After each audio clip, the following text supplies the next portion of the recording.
जो भी सारी वैल्यूएबल चीजें थी उस जहाज के अंदर सही सलामत। इसी रीजन से एलन ऑस्टिन के कैप्टन फैसला लेते हैं कि मैं अपने कुछ क्रू मेंबर्स को इस नए जहाज पर भेज देता हूँ और दोनों जहाज को हम साथ में लेकर आगे बढ़ते हैं। पहले 2 दिन तक दोनों जहाज साथ साथ आराम से आगे बढ़ते हैं, लेकिन फिर एक तूफान आ जाता है, दोनों के रास्ते अलग अलग हो जाते हैं और गायब हो जाता है वो अनजान जहाज। तूफान खत्म होने के बाद एलन ऑस्टिन के कैप्टन उस जहाज को ढूंढने की कोशिश करते हैं और दूर उन्हें अपने स्पाई ग्लास से दिखाई पड़ता है वो जहाज। जब वो उसके करीब पहुंचते हैं पता लगता है कि उस जहाज में फिर से कोई इंसान का नाम और निशान तक नहीं। जो कुछ क्रू मेंबर्स को उन्होंने अपने जहाज से उस जहाज में डाला था, अचानक से गायब हो चुके हैं। कहाँ गए, क्या हुआ उनके साथ, कुछ नहीं पता, लेकिन जहाज वैसे का वैसे ही सही सलामत। कहा जाता है एलन ऑस्टिन के कैप्टन ने दोबारा से कोशिश करी उस अनजान जहाज को अपने साथ लेकर चलने की, कुछ और नए क्रू मेंबर्स को भेजा उस जहाज को चलाने के लिए, लेकिन फिर से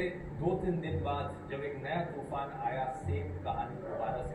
ये अनजान जहाज अलग हो जाता है और जो नए क्रू मेंबर्स डाले थे वो फिर से गायब हो जाते हैं अचानक। एलन ऑस्टिन का जहाज जब वापस लौटता है तो इसके ओनर इसकी कहानी को सुनकर इतना घबरा जाते हैं कि इस जहाज को बेच डालते हैं एक जर्मन कंपनी, जो इस जहाज का नाम बदलकर मेटा रख देती है। सही सुना आपने, जो रीनेमिंग मार्क जकरबर्ग ने फेसबुक की करी मेटा में, इस जहाज को भी रीनेम करके मेटा कर दिया गया। बात है ना कितनी दिलचस्प और लेजेंडरी कहानी। लेकिन अफसोस दोस्तों, ये घटना मोस्ट प्रोबेबली सिर्फ एक कहानी ही है, क्योंकि ये घटना इतनी पुरानी है, इसे ठीक से वेरीफाई करना पॉसिबल नहीं है। और जो कहानियां हिस्टोरिकली काफी पॉपुलर होती हैं, जो पीढ़ियों से चली आ रही होती हैं, लेकिन ढंग से उन्हें वेरीफाई करना पॉसिबल नहीं होता, सच जानना पॉसिबल नहीं होता, उन कहानियों को हम कहते हैं लेजेंड या अर्बन लेजेंड्स। और बहुत से रैशनल थिंकर्स का मानना है बर्मुडा ट्रायंगल भी एक लेजेंड है, legend of Bermuda triangle. Bermuda triangle की घटनाओं के पीछे क्या कारण है, इसको लेकर कई थ्योरीज बनाई गई है। कुछ लोग ब्लेम एलियंस पर डालते हैं कि एलियंस ने आकर इन जहाज़ों को,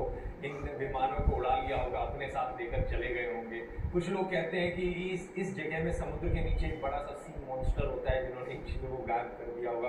कुछ लोग कहते हैं कि यहाँ का समुद्र ही इस तरीके से है कि ये सारे विमान जहाज इसके अंदर गिर जाते हैं। ये वाली थ्योरीज तो बहुत ही अजीबोगरीब है, लेकिन हम उन थ्योरीज पर फोकस करते हैं जो थोड़ी और साइंटिफिक लगती हैं सुनने में। एक एक्सप्लेनेशन दी जाती है मैग्नेटिज्म के आधार पर। असल में बात क्या है दोस्तों, धरती का जो एक्चुअली में नॉर्थ पोल है और जो मैग्नेटिक नॉर्थ पोल है, वो 2 अलग अलग पॉइंट्स हैं। तो जब आप कंपास से नॉर्थ की डायरेक्शन में देखते हैं तो वो मैग्नेटिक नॉर्थ पोल की तरफ पॉइंट कर रहा होता है कंपास, लेकिन जो एक्चुअली में नॉर्थ पोल है वो थोड़ा सा अलग होता है, उसे ज्योग्राफिक नॉर्थ पोल कहते हैं। आप इस फोटो में देख सकते हैं कि एक्चुअली में ज्योग्राफिक नॉर्थ पोल और मैग्नेटिक नॉर्थ पोल में